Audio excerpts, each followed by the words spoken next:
couldn't produce this podcast without our many sponsors. So at this time, let's take a listen to one of our amazing partners. Ileana Stock Car Radio is one of our many partners. With the 2022 recording season upon us, there are a lot of ways you can keep track of Ileana Stock Car Radio. They are on YouTube, Podbean, and iTunes, or through your favorite podcast app on your smartphone or tablet. Just search Ileana Stock Car Radio. If you're interested in contacting them, you can find them at ileanastockcarradio@gmail.com. Again, that's ileanastockcarradio@gmail.com. ILLIANA stockcarradio@gmail.com. Welcome, everyone, to Racing Girls Rock Podcast, sponsored by the Women's Motorsports Network and the International Women's Motorsports Association. I'm pleased to have as a guest on my show today, Logan Misuraca. She is a race car involved in motorsports. She's got a great story, and I wanted to have her on and have her share what she's been up to, what she's going to be up to. So, Logan, welcome to the show. And would you start by telling us just a little bit about yourself? Yeah, thank you so much for having me. So my name is Logan Misuraca. I am from Sanford, Florida, born and raised my entire life. I'm 22 years old. I'm currently racing in the ARCA East Series. And that's me in a nutshell. Okay, easy stuff. So do you have any pets or anything? I have two kitties, Moet and Merlot, that I love dearly. Of course, my wine names, and they like fit perfectly with their wine names. I have Moet, the one that just sneaks up on you, but like she's the bougie one. And then Merlot, my red wine, just troublemaker. Always a troublemaker. Love the names. And we talked a little bit before we got started, and you are of Italian descent. That's where your last name comes from. And so that's the perfect names then for your kitties. So I love that. So Logan, you're racing in the ARCA series, but you don't just start out there. What's your journey? Where did you start? When did you start? Tell me your story. Yeah, I started racing when I was 4 years old. I started in quarter midgets. I started racing because my dad races sprint cars. My dad's dad raced sprint cars, and they've all done the dirt circuit for generations. So I'm actually the first female generation, but I'm the fourth generation Misuraca to be a race car driver. And my entire life, my dad kept pushing me to like, oh no, you need to like, you should do this. Like, you should be racing. And my mom was like, no, like she's going to get hurt. No way is she driving on dirt. Like, no way. So my mom made me her little dancing queen. I danced until I was 17, 18 years old. I danced professionally, competitively, did that whole thing for dancing just my whole life. So, and then when I turned 17, I went to mom and I was like, listen, I want to go full-time into racing. I love you to pieces. Don't be mad. But I just bought my first race car. So we're gonna go through with that. So I started racing legend cars at that time. And I'd just been racing go-karts and quarter midgets for fun before that. Just like any weekend I got the chance that I wasn't dancing or whatever, just get around to it, but nothing like super serious. And then got into legend car racing and just started to like notice, okay, this really could be something. I've been in love with the sport for like my entire life, noticing more females getting into that level as well. So like wanted to keep going through it. So then I went to pro late models and did that for 2 years. So I got rookie of the year there and then second in the points championship. So it's like, okay. And that's when it like really started to hit like attention from like other people, but also attention within myself. Like, okay, like I can do this. Like this is actually something that's not unreachable for me. So this year we finally got to make our ARCA East debut. We were supposed to do it in 2021, but 2020 kind of messed up a lot of stuff for a lot of people. So this year we finally got to make that start. So that's awesome. And where was the first ARCA race? New Smyrna, literally 5 miles away from home, half a mile away from here where I work. Yeah.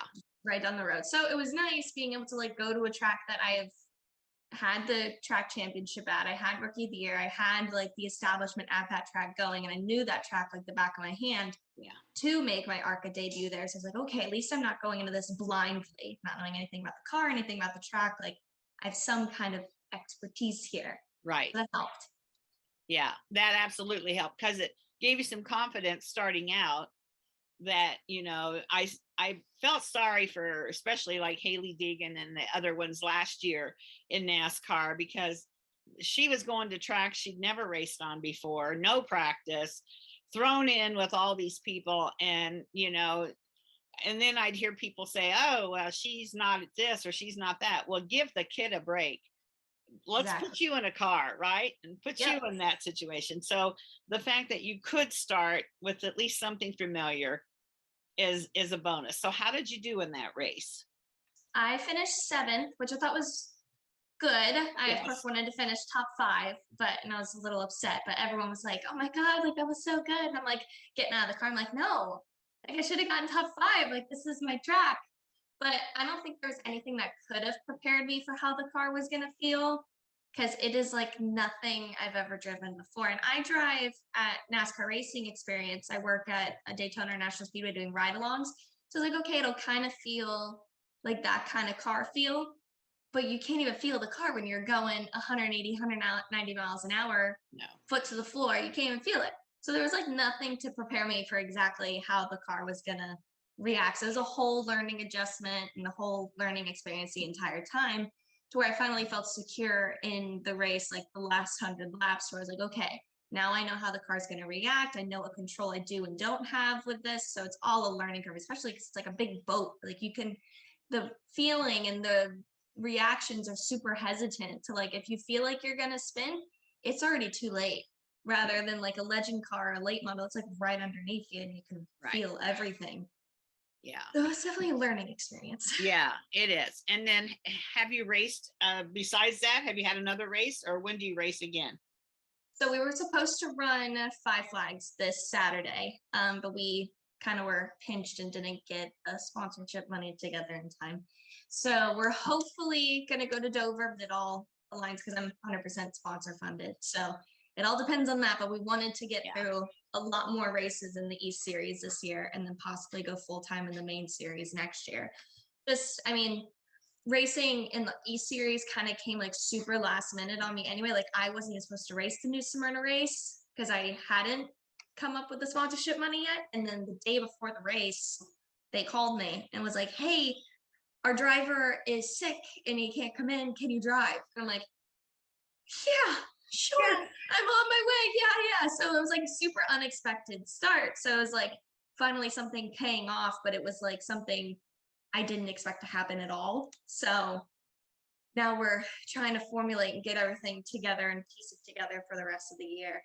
Yeah, absolutely. And, I hear this over and over. The sponsorship money is just, it's a make or break. It just is.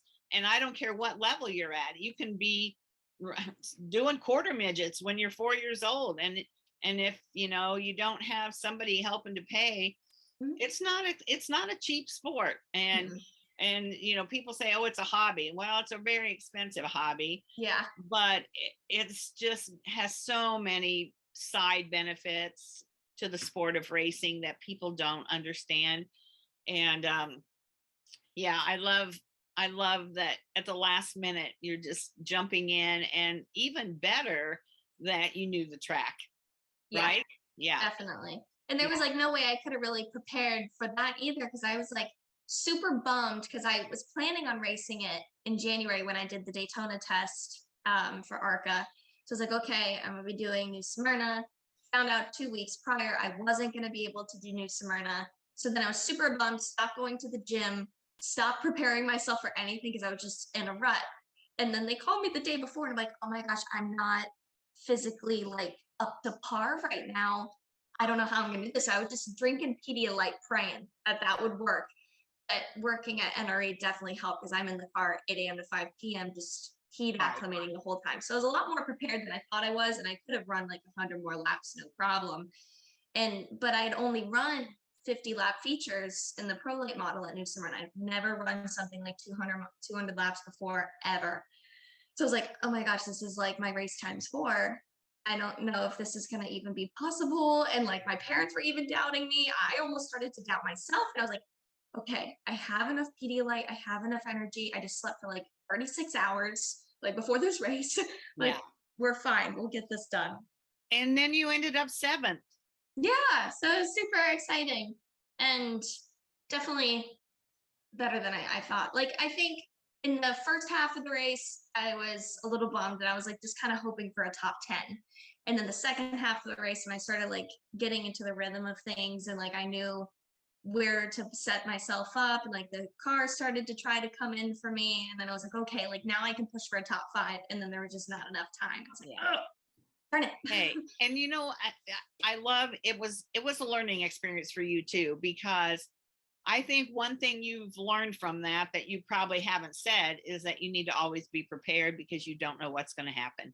Absolutely. Now I'm like in the gym every day and I'm like, I'm not racing this weekend. I don't even know if like Dover's going to happen or Nashville or Bristol or anything after that.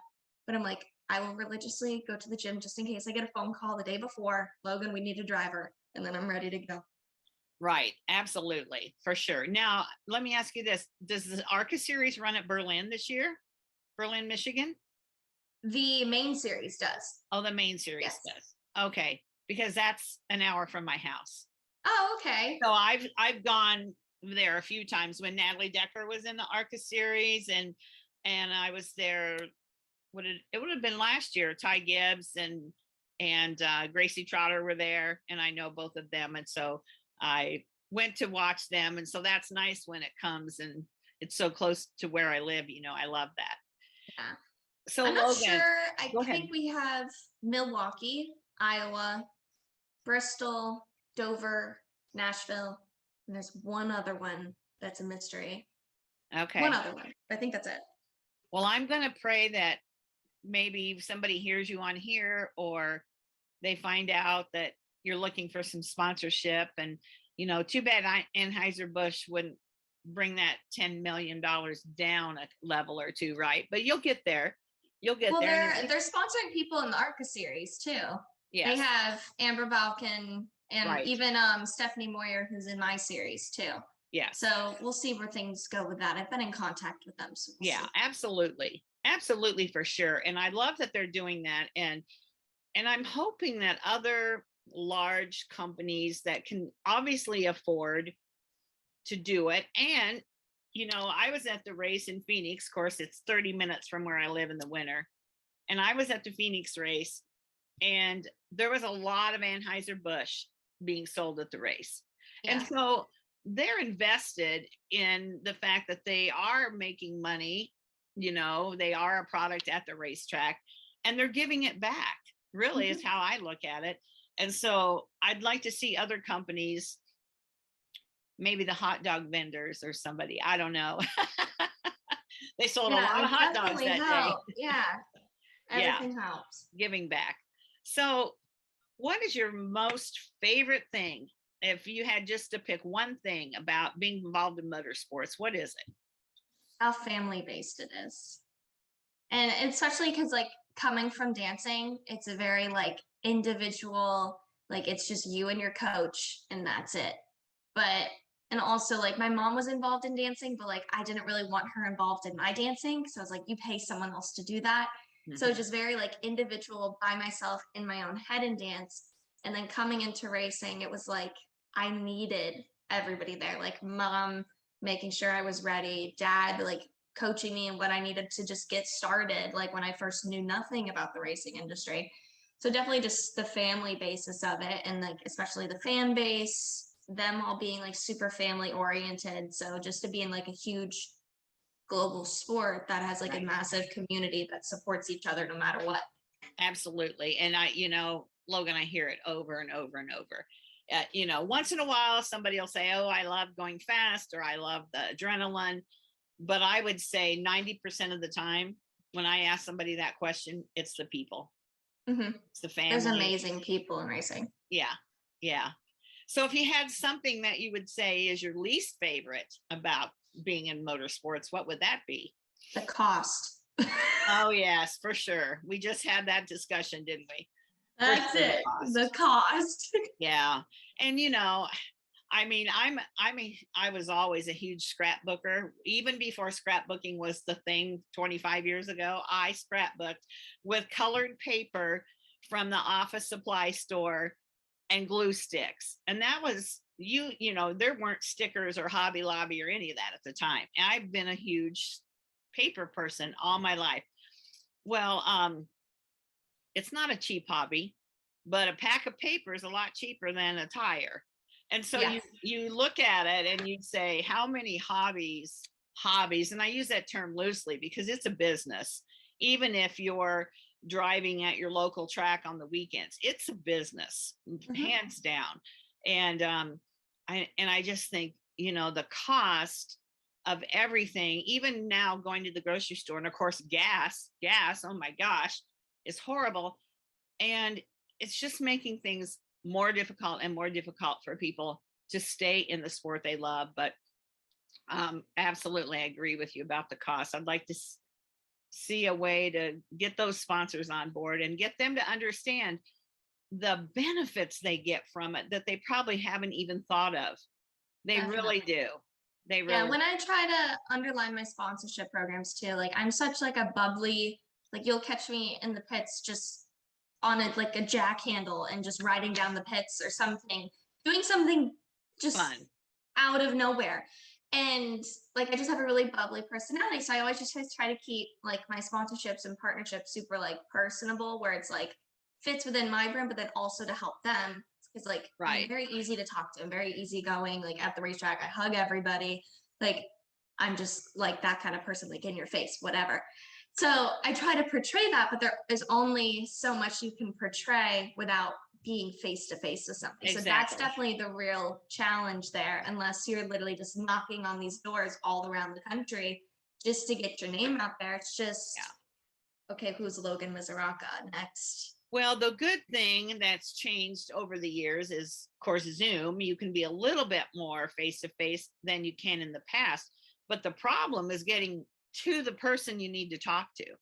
Right. And that's so difficult. And, as you were saying about how bubbly you are, I was thinking about the drink that Michael Bublé, you definitely need to have that on your car because that would fit you so well. So I'm going to encourage you to reach out to that company because will do. You would definitely fit in with them for sure. I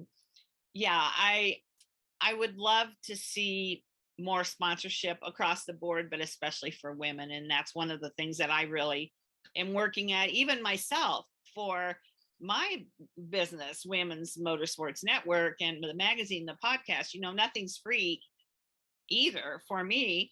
And it's very difficult to get businesses to understand what you're trying to do. So we all have that struggle. Tell me a little bit about your car. Your ARCA car. What number is it? What color is it? How'd you pick your number? Tell me. So I didn't get to pick my number because it was super last minute.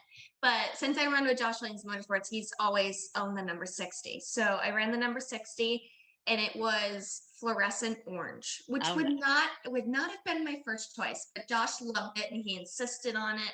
And I was like, whatever, that works for the driver at the time. So I was like, whatever, because I was setting up all his stuff. And then it came to me and I'm like, I'm going to be driving this highlighter around the track. Mm-hmm. Okay. Like if it was up to me, I love Blurple.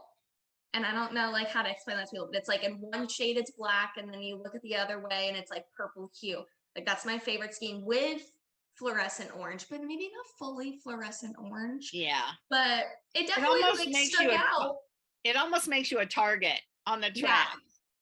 Yeah. But it was great for like rewatching the video too. I was like, there I am. Yeah. I can see myself. I mean, that's good for your spotter, but I think that's why so many car people, I think, go with black and whatever, because in a pack of cars, y'all kind of look the same. But I love that it stands out, and I love bright colors. That wouldn't have been my first choice. I'm not a huge orange fan, but when you've got fans in the stands, it's easy to follow you then, and so that's part of it. Car, like the big bright orange one right over there, it sticks out. You can't miss it. Right. Easy. And I've always had like very showy colored cars. Like when my late model, my sponsor was a breast cancer awareness sponsor, so my car was pink, everywhere pink. My suit was pink, so it was like super noticeable. And pink isn't my favorite color of choice either. No. But it's like you can't miss it. And Right. like it sticks out, you know where I am in the pits, you know where I am on the track. So like that also helped too. But like just traditional red, black, and white, I can go for any day. Yeah. So I'm a breast cancer survivor. So it's interesting that they were Oh, congratulations. one of your sponsors. I did not know that. So yeah, 20 years I've been a Awesome. survivor. So Yeah, I had two very big mentors in my life. Battled breast cancer for a while. Unfortunately lost both of them. But so I was just like a huge advocate yeah. for like awareness of breast cancer. One of my good friends in the racing world actually has breast cancer right now too. So I always, so I'm very like intuitive with the breast cancer. I have a feeling I know who you're talking about, and I follow her as well. So if you could look down the road into your future, you're 22 years old, you've got a long future ahead of you. Where do you see yourself? What if you had your dream racing job, what would it be? Oh, Cup Series driver all the way. But I don't want, because I know everybody says that. Everyone says they want to go to the top, they want to be the best of the best, whatever. But I do want to start, and I've always said this, I've talked to my parents about this since I was little, because there really is nothing in place. Where I wish when I was little, I had an older driver, female driver, to come to all my races and help me. So I want to make, if I ever do make it to the top series, a motorsports mentorship program for females where the older females over the age of 21 to like ages 12 to 16 that are like on that brink of like taking the next step and like just starting out, to have like a designated big sister basically. Nice. To go like help this young one, travel with them, take them, let them know like the marketing aspects, the sponsorship aspects, introduce them to the people that you know, just to like help. Because like a lot of these girls, like especially they don't have the funding and their parents don't help and get them that extra push until they're 18 and can do it by themselves, then it's like talent lost. Right. So I want to create a program that just like grabs these girls to where like they just have the guidance through it, finding the sponsorship to do it for them, and like just little side jobs for the girls that are up there. Well, that's always something I wanted to do. The other part of that too, and so I can relate to that. My granddaughters have raced. They started in quarter midgets when they were, oh gosh, probably 5 and 7, maybe something like that. And then McKenna, the older of the two, she's been out of high school now. This is her second year out of high school, and she, you know, has one personality in racing. Maddie, her younger sister, has no fear. But there's so many things that they could learn besides how to drive the car. You know, social media is so big, and how to act at the track. Now, I have wonderful granddaughters. Of course I do. There's no doubt. but I go to a lot of racetracks, and I see a lot of young girls and boys that need to learn that when they're at the racetrack, or really anywhere, their behavior off the track often is as important, if not more important, than on the track. Because I'll give you an example. I was at a race, and a person sitting with me that I knew was interested in maybe sponsoring somewhat a young gal at the track. And so, and she was young. She was maybe 8 or 9 years old, but very talented. And her actions when she wasn't racing, she was running up and down the bleachers, and she was screaming, and she was just, and the person with me turned to me and said, nope, if she was as good off the track, now granted, she's young, she's a kid, but if you really want to be a good race car driver and you really want sponsors, you have to remember somebody's watching. I don't care where you are, whether it's social media, whether you're on your phone and somebody's watching you, or you're running up and down the bleachers at the track. She lost a sponsor because the sponsor's like, I don't want my name on her, you know, her race suit, and then she's acting like that. And it definitely forces some of these little kids like to mature quicker. It does. And it keeps them out of trouble, but then it also like it forces them to take the next step, and like you have to look at it as like a business presentation if that's something you really want to do. Like, of course, like the young kids, they don't know if that's what they want to do the rest of their lives either. So that's why I wanted to have that mentorship to show the girls like, hey, like this is how you need to display yourself on social media. Mm-hmm. Like this is the stuff that you can and can't do. Like I was on a very strict like drill sergeant dance team that was like super disciplined. Like you had rules, and if you didn't follow the rules, you would get ineligibilities where you couldn't perform. So like that's how my whole life is. I'm like, it has to have a structure. Like there are means to a cause, like always. So, and like a lot of them, like it can go over as cute for a bit, for a while, and then it becomes a business to where it's like, okay, you have to present yourself well on and off track. No one cares that. I mean, yeah, of course, it looks great that you won every single race, but then if you're off the track just and not very presentable, it's not very great for you. Well, and I mean, kids have a hard time with the concept of how much it costs when they're younger, but you know, there's ways to teach them and take them with you to lay out those $100 bills for those tires or whatever it might be. There's ways to show them that this is not a cheap thing that we're doing, and you need to appreciate the opportunity and, you know, have them help or work to make the money or talk to the sponsors. I mean, there's so many things that younger ones can learn how to do. And honestly, the younger they learn how to go and talk to a potential sponsor or a current sponsor, the better they're going to be lifetime, because it'll come so natural, you know, after that. And so, you know, I think having a mentoring program, I'd love to be involved with you with that, because I just think that's so needed with so many of the people that I talk to. So I'd love to see that come to fruition for you, for sure. I'd love to start it sooner too. I don't really want to wait till the Cup Series. It's just funding too. Like funding. You gotta get funding behind it to like get this whole organization going. But like the biggest thing I want is just these kids have to, like, I'm a dance teacher too. Like I still coach dance students over in Sarasota, Florida. And some of them, they're like 12 to 16 years old, and they just get into the biggest trouble that you would never believe. Oh, so I believe it. Yeah. So like you have to just like, I just want to like teach them and like get in their head. Like you can be self-reliant. Yeah. And you don't need to depend on everything else. Like you create your own goals, you create the own madness, and you bring yourself down. No one else does that for you. That's all within yourself. Right. So and you know, so my daughters all, in fact, my son even took dance when he was little because he was an athlete. And that was, I think, one of the things that made him a better athlete was the coordination. But my daughters also took dance and tumbling. They were on the tumbling team, and we competed and did all those things. So I totally get where you're coming from.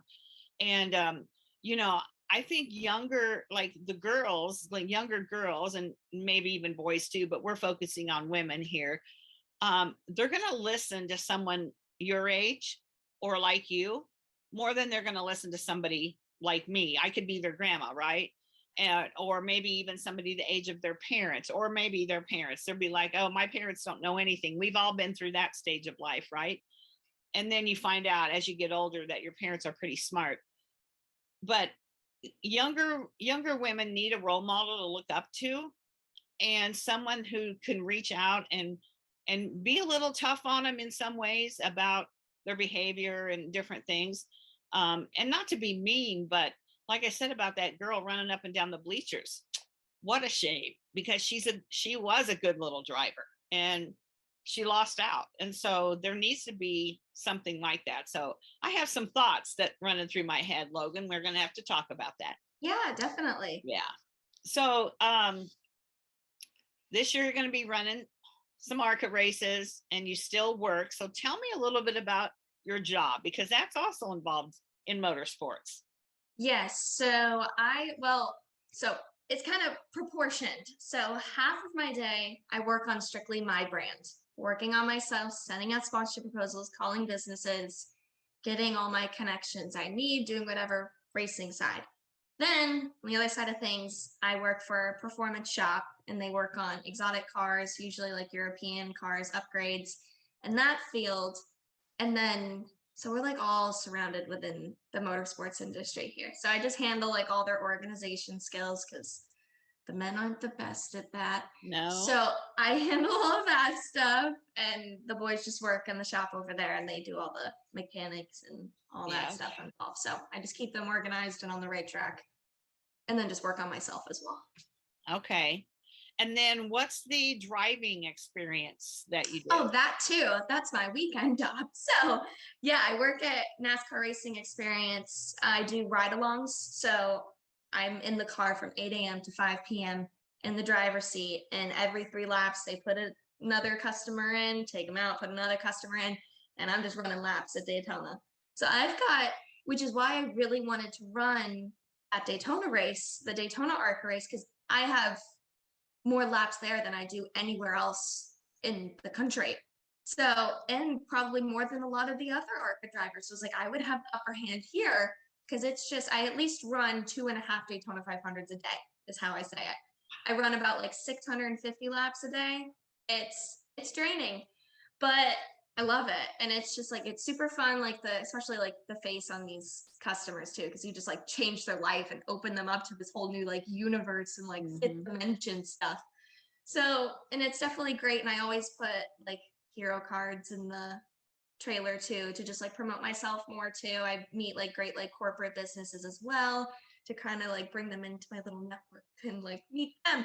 But it's always so funny too, because I'm wearing a helmet. They can't, which is like total like what it is being a female.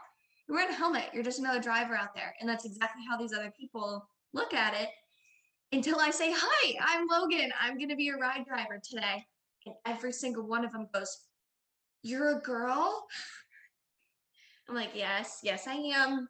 Because I'm just wearing like my black helmet and normal like NRE suit, so they don't know I'm a female. Right. And then every time I talk, and sometimes I won't, just to mess with them and just make them think they're taking a ride with normal, whatever this normalcy is in racing that other people think. And then as soon as they're done, I'm like, did you have fun? And then they just go crazy, like, oh my God, that's so awesome. Like, you're a girl. And I definitely get like the better side of things. I've never had anything negative at NRE. It's just, I wondered if you'd ever had anybody get in the car when they found out it was a girl. They're like, no. I was worried about that before my first day. I asked my manager and I was like, do you think that's going to happen? Like, I know how some people like just get kind of weird about it or like however they want to put it. And he goes, no, I don't think so. And I'm like the first full-time female to work there. So, and I thought like I was so scared the first day and I just had nothing but positive feedback. So I was like, oh my God, I love this job. So I will never quit there. Like that's just my amazing deal. And they travel to like Charlotte, Atlanta, Talladega. So I travel with them to those tracks too. So it's great for seat time too, to like see these tracks before. Oh, absolutely. Yeah. It's my little side niche. It's my little hack, my life hack. There it is. So when my son was still alive, we were in Florida and we went to, was near Disney somewhere. We did the Richard Petty driving experience, I think, or something like that. Yeah. How long ago? Oh, 8-10 years ago. Okay, so yeah, that was when it was. So this is still the Richard Petty driver experience. They just renamed it NASCAR Racing Experience because they left Disney and now they do all their own tracks. So it would have been the same thing. So he actually drove because he was a race car driver before he passed away. So he was a racer. So he actually drove, and the guy was in lady. It was a guy was in the car with him. And then he purchased the ride along for me. So I got to ride along and I was just sitting there, with my arm up on the window. I was just enjoying it. And the guy looks over and he said, you're pretty relaxed. And I said, oh, you can go faster. And he said, oh, no, I can't. Yeah. We're definitely limited to how fast we can go up there. Yeah. And I took my whole family. I took my mom, my dad, my grandmother, my grandfather. And I expected my grandmother to freak out because she's just very like not open to the racing world. She's my mother's mom. So she's just like, oh my gosh, like very like Valley girl lady. So, and she gets in the car, absolutely loved it, screaming all the way down the back stretch. I love you, Logan. I'm like, okay, like meanwhile, I'm scared I'm going to put my grandmother in AFib or something. Yeah. I'm like, oh no. And then my mom's like borderline on the about to like throw up. She's like, get me out. Oh no, I loved it. I, yeah, in a different day and time or a different if I come back as something different, I'd be a race car driver and a marketing person. But no, those things weren't on the radar when I was growing up in the 70s. So anyway, that's life, but I'm enjoying it now for sure, and meeting wonderful women like you, Logan. I just love your story and everything. What have I not asked you about that you'd like to share? Or what are some things you'd like for people to know about yourself, about women in motorsports, anything at all? Well, two things. One, just another extra fun fact about me. I'm an aerospace engineer major because I love space. Space is my thing. Love space. So, and another thing like I wanted to do is STEM for girls because we need more girls in STEM, of course. We do. So I'm definitely in like male-dominated fields all the way around, except for dancing, which is weird because I like went from one extreme to the other, fully female-dominated sports, and now like the male-dominated society of things. And a little message to the girls out there: you can always do anything you put your mind to. Absolutely. Absolutely. And just, like you said, you put the helmet on, nobody knows if it's a boy or girl. And I've quoted Bill McAnally hundreds of times on my podcast. And he said to me one day, because he had at one time a lot more women in his company, even than he does now. And he said to me, the car doesn't know the difference if you're male or female. And I find that females, maybe sometimes they're a little more serious or take it a little bit more to heart or whatever. And so he loved having females on his team. And I love that guy. I've met him a few times, and he just always has some kind of wisdom that he imparts, from being in motorsports so long. So way to go, girl. I'm just so proud of you and so excited. And I hope you get that funding. I'm here for you, whatever we can do to help you. But if you're listening to this podcast and you even have a little bit of money, you can buy a set of tires, or you can, seriously, and maybe if it's not Logan, go to a local short track, find somebody there that you really, connect to, you like their car. It could be man or woman, I don't care.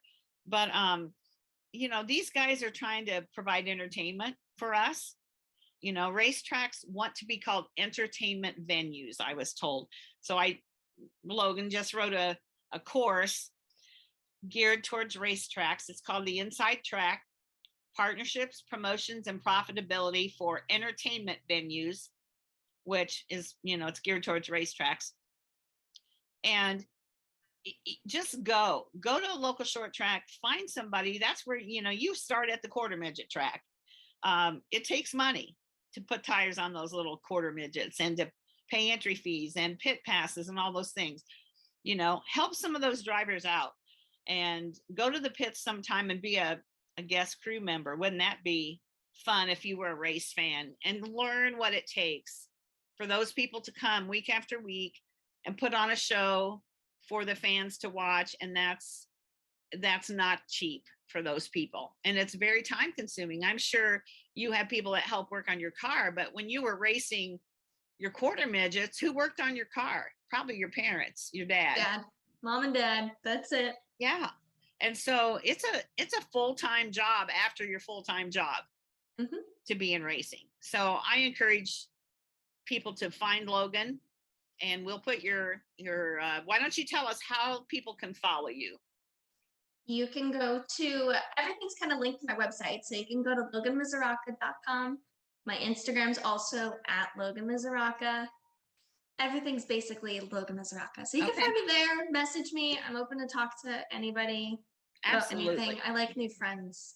Yeah, absolutely. So find Logan and help her out. Get her to some of these races, because I'd love to see her on TV some Saturday racing ARCA when I'm sitting in my RV in Arizona and I turn it on and there's my friend Logan racing around the track. So I encourage everybody out there to get involved and find a race. Buy a t-shirt. T-shirts always help support.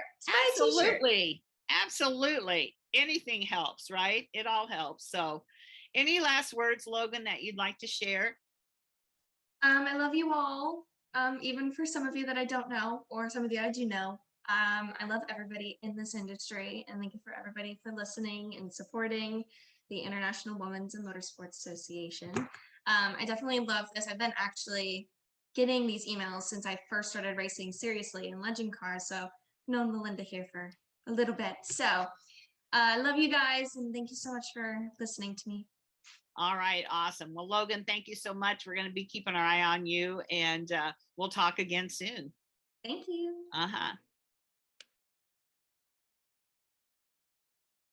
World's #1 online racing and performance marketplace, the ultimate one-stop shop where you'll find what you need to rock your ride. If it belongs in your garage, it's for sale on racingjunk.com. Log on to racingjunk.com to find the gear you're looking for, sell your extra stuff, keep up on racing news and tech tips, and more. Again, that's racingjunk.com, and tell them Melinda sent you. Thank you for listening to the Racing Girls Rock podcast, brought to you by the Women's Motorsports Network.